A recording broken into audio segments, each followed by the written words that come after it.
اگر سینه مرغ را دوست نداری به خاطر از این که خشک است، پس به این روش پخته کن تا که جوسی، خوشمزه و خوشرنگ بیاید و عاشقش شوی.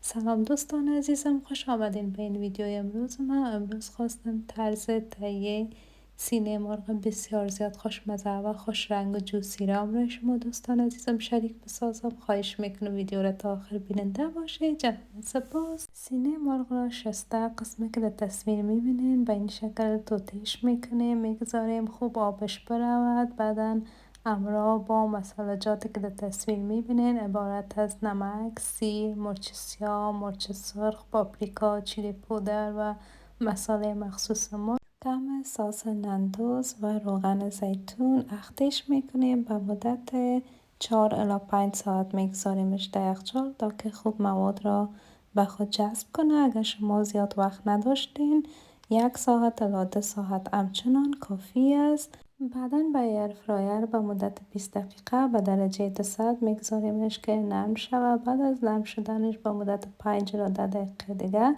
میگذاریم که کباب شود، خوب سرخ شود، خوش رنگ شود.